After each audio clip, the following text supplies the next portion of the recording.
നമ്മൾക്ക് ഈ ചെറുപ്പക്കാർ യുവാക്കളോട് ഭയങ്കര പരാതിയാണ്. അവരെ മുടി നമുക്ക് പ്രശ്നമാണ്, അവരെ മീശ നമുക്ക് പ്രശ്നമാണ്, അവരെ താടി നമുക്ക് പ്രശ്നമാണ്, ഡ്രസ്സ് നമുക്ക് വിഷയമാണ്. എന്നിട്ട് നമ്മളിങ്ങനെ പറയും, അവരെ പള്ളിയിൽ കിട്ടുന്നില്ല, മദ്രസിൽ കിട്ടുന്നില്ല, സംഘടനാ പ്രവർത്തനത്തിന് കിട്ടുന്നില്ല, നല്ല കാര്യങ്ങൾക്കൊന്നും നമ്മളെ നാട്ടിലെ യുവാക്കളില്ല. ഈ യുവാക്കൾ എങ്ങനെ വരിക? അവര് പള്ളിക്ക് വന്നാൽ കണ്ടില്ലേ ചങ്ങായിന്റെ കോലം, കണ്ടില്ലേ അവന്റെ പാൻറ് കണ്ടില്ലേ? ഈ കുട്ടികൾ പിന്നെ എങ്ങനെ വരും എന്നു മാത്രമല്ല, കാണുന്നോടത്ത് വെച്ചൊക്കെ ഈ കുട്ടികളെ നമ്മൾ അപകീർത്തിപ്പെടുത്തും. പീഡികത്തിണ്ണയിൽ ഇരുന്നിട്ട് നാട്ടിലുള്ള യുവാക്കളുടെ ചേലും കോലുമാണ് ചർച്ച. എന്നിട്ട് പിന്നെ നമ്മൾ പറയും കുട്ടികളെ പള്ളിയിലേക്ക് വരുന്നില്ല, മദ്രസയിലേക്ക് വരുന്നില്ല, ഒരു കാര്യത്തിനും കിട്ടുന്നില്ല. പറ്റുകയാണെങ്കിൽ ഒരു കല്യാണാന്വേഷണം വന്നാല് അത് മുടക്കാനുള്ള പണി കൊടുക്കും. അത് ഫുള്ള് കഞ്ചാവിലാണ്. അത് എങ്ങനെ നിങ്ങൾ അന്വേഷിച്ചാളി, പുറത്ത് അന്വേഷിച്ചേക്ക്, എന്താണെന്നറിയില്ല. അങ്ങനെ ഇതൊക്കെ അതിജീവിച്ച് ഈ യുവാവ് ഇനി എങ്ങനെങ്കിലും ഒരു പെണ്ണിനെ ശരിയായി നിക്കാഹൊക്കെ നടന്ന് സ്വന്തം പെണ്ണിനെയായിട്ട് അങ്ങാടിയിലൂടെ ഒന്ന് വാഹനത്തിൽ, കാറിൽ അല്ലെങ്കിൽ ബൈക്കിൽ പോയാൽ അപ്പോൾക്ക് ഇവിടുന്ന് പിന്നെയും കുരു പൊട്ടാൻ തുടങ്ങി. അതാ പോണ കണ്ടില്ലേ? ഇത് പരമാവധി ചങ്ങായി മുടക്കി നോക്കിയതാണ്, എന്നിട്ട് മുടങ്ങിയില്ല.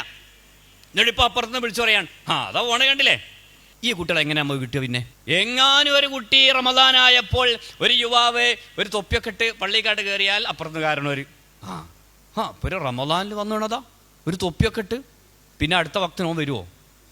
വന്നിട്ട് അഥവാ ഫാൻ്റെ സ്വിച്ച് ഇട്ട് പോകുന്ന സമയത്ത് ആ ഫാൻ ഓഫാക്കാൻ മറന്നുപോയാൽ പിന്നെ അവനെ പൊരയും തേടിപ്പോലായി.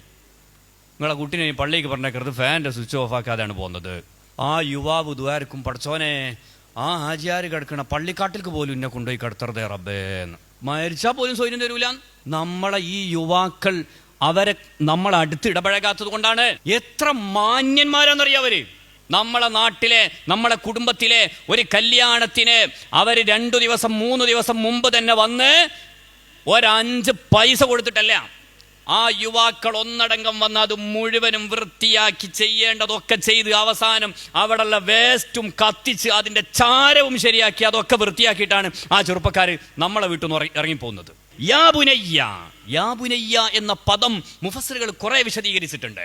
ഈ ഉപദേശമാണ് എക്കാലത്തും ഫലം ചെയ്യുന്ന ഉപദേശം. അതാണ് ഉസ്താദെ ചെറുപ്പക്കാർ ചെയ്യുന്നതൊക്കെ നല്ലതാണോ?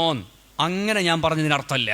മറിച്ച് നമ്മൾ നൽകുന്ന ഉപദേശങ്ങളുടെ ശൈലി മാറേണ്ടതുണ്ട്. അങ്ങനെയാണെങ്കിൽ അവരെ നമ്മൾക്ക് പള്ളികളിലും മദ്രസകളിലും സ്ഥാപനങ്ങളിലും സംഘടനകളിലും പ്രവർത്തകരായിട്ട് അവരെ നമ്മൾക്ക് അതിനും കൂടെ കിട്ടും എന്ന് നമ്മൾ മനസ്സിലാക്കുക.